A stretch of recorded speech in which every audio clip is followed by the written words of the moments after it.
మహేష్ బాబుకు ఈడీ నోటీసులు, బ్లాక్లో తీసుకుంటున్నాడంటూ ఆరోపణలు.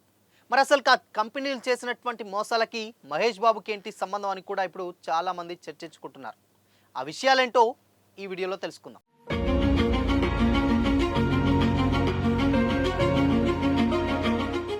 Hi hello, welcome to Disha TV.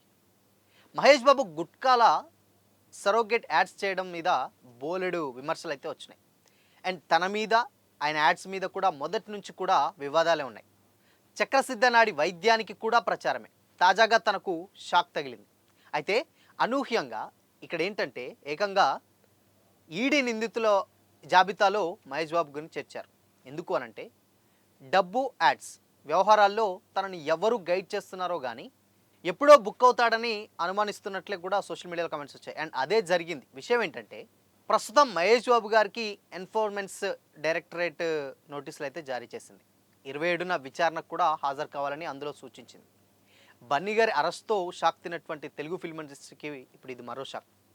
అయితే విచారణకు హాజరైనంత మాత్రాన నేరస్తులు అయిపోతారని కూడా కాదు. కాకపోతే సెలబ్రిటీల మీద ఓసారి మరక పడితే అది చెరిగిపోదు, ఎప్పుడూ చెరిగిపోదు.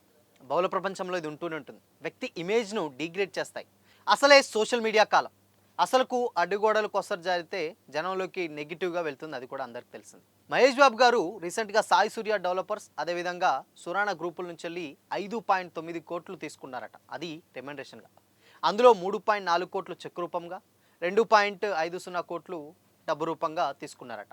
అయితే వాటికి ప్రచారం చేసినందుకు అండ్ ఆయన బ్రాండ్ అంబాసిడర్గా ఉన్నట్టు ఆ డబ్బు తీసుకున్నారు, తప్పేముంది కూడా చాలామంది అంటారు. ఓకే, అది కూడా తప్పే అని కూడా మరికొంతమంది ఉన్నారు. ఏంటి అని అంటే ఆ రియల్ ఎస్టేట్ సంస్థలు జనానికి అనుమతి లేని వెంచర్లతో ప్లాట్లు అమ్మారని, మల్టిపుల్ రిజిస్ట్రేషన్లు కూడా చేశారని కేసులు ఉన్నాయి.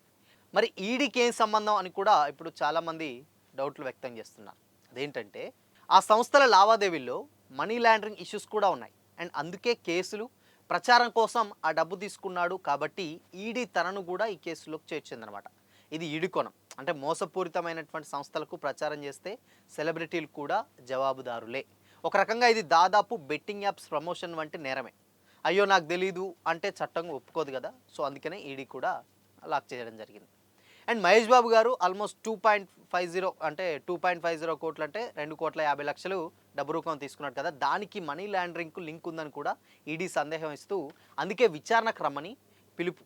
So Bhagyanagar properties limited, Surana group and Sai Surya developers మీద ఆల్రెడీ తెలంగాణ పోలీసులు దర్యాప్తు సాగుతుంది.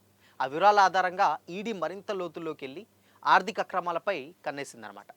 సో అయితే అప్పుడు చివరకు ఇప్పుడు ఆల్రెడీ కేసులు వస్తున్నాయి, ఎటు తేలవనుకుంటే అట్లా కుదరదు, అది నిజమేనేమో అని కూడా చాలామంది అనుకుంటారు. అండ్ కానీ మహేష్ బాబు వంటి వారు, ఇమేజ్ ఉన్నటువంటి వారు, నటుడికే కాదు చాలామందికి ఇప్పుడు ఆయన కూతురుతో కూడా యాడ్ చేస్తున్నాడు. తన కుటుంబం కానీ వీళ్ళందరికీ కూడా అది 10 సార్లు, ఒకటికి 10 సార్లు చెక్ చేసుకొని ఆ యాడ్లు చేస్తే చాలా మంచిదని కూడా కొంతమంది అంటున్నారు. అండ్ ఇన్ కేస్ ఒకవేళ ఇదే కంప్లీట్గా ముందుకెళ్తే ఇలాంటి చిక్కులు డెఫినెట్గా ఉంటాయి. అండ్ ఇంకో విషయం ఏంటంటే ఇప్పుడు సోషల్ మీడియాలో చాలా వరకు ఇప్పుడు మనం చూస్తున్నటువంటి న్యూస్లు కూడా కంప్లీట్గా ఈ రీసెంట్ టైంలో బెట్టింగ్ యాప్స్ కూడా తెలంగాణ రాష్ట్రంలో చాలా పెద్ద ఎత్తున చర్చ జరిగింది. సో తెలంగాణ వ్యాప్తంగా బెట్టింగ్ యాప్స్ ప్రమోట్ చేసేంత అందరికీ కూడా పోలీసులు పిలిచి కేసులు నమోదు చేసి కౌన్సిలింగ్ ఇచ్చి ఇంకోసారి చేయదు అని కూడా అంటున్నారు. ఇన్ఫ్యాక్ట్ ఇప్పుడు సెలబ్రిటీలు సైతం ఇప్పుడు మన దగ్గర అంటే తక్కువ కాదు, ఈవెన్ నార్త్ సైడు చాలామంది అంటే మద్యానికి ప్రమోట్ చేయడం, లేదంటే గుట్కాలకు ప్రమోట్ చేయడం, ఇవన్నీ కూడా కంప్లీట్గా చేస్తున్నారు. సో ఇక్కడ నార్త్లో పెద్దగా ఎఫెక్ట్ చూపించకపోవచ్చు, కానీ సౌత్లో మనకాడ చాలా ఎఫెక్ట్ చూపిస్తుంది. అండ్ వీళ్ళని నమ్ముకొని ఇప్పుడు ఎవరైతే వాళ్ళ ఫేవరెట్ హీరోలు దాన్ని కంపెనీని బ్రాండ్ ప్రమోట్ చేస్తున్నారు కాబట్టి వాళ్ళు ఆబ్వియస్లీ ఆ ప్రోడక్ట్ కొంటున్నారు, ఆ ప్రోడక్ట్ వాడుతున్నారు. సో కాబట్టి వాళ్ళు వీళ్ళని చూసి వస్తున్నారన్న ఉద్దేశంతో కూడా డెఫినెట్గా సెలబ్రిటీలు ఆలోచించుకొని ఇలాంటివి ఏదైనా మోసపూరితమైనటువంటి యాడ్స్ ఏదైనా ఉంటే అవి కొంచెం ఒకటికి 10 సార్లు చెక్ చేసుకొని చేస్తే బాగుంటుందని కూడా చాలామంది విశ్లేషకులు చెప్తా ఉన్నారు. లేదు అనంటే ఇన్ఫ్యాక్ట్ ఇప్పుడు ఉన్నటువంటి జనరేషన్స్లో ఒక్కసారి మరక పడితే సో అది అలానే ఉండిపోతుంది. కాబట్టి యాడ్స్ విషయంలో, ప్రమోషన్స్ విషయంలో ఒకటికి 10 సార్లు ఆలోచించుకొని ఏది ప్రజలకు మంచి చేస్తుంది, ఏది ప్రజలను మోసం చేస్తుందని కూడా క్రాస్ చెక్ చేసుకొని చేయాలని చెప్పేసి అయితే నిపుణులు చెప్తున్నారు. సో మరి దీనికి మహేష్ బాబు గారికి ఆబ్వియస్లీ ఆయనకేం సంబంధం లేదు, కానీ లీగల్గా చూసుకుంటే మాత్రం ఆయన అవన్నీ క్రాస్ చెక్ చేసుకొని చేయాలి కదా.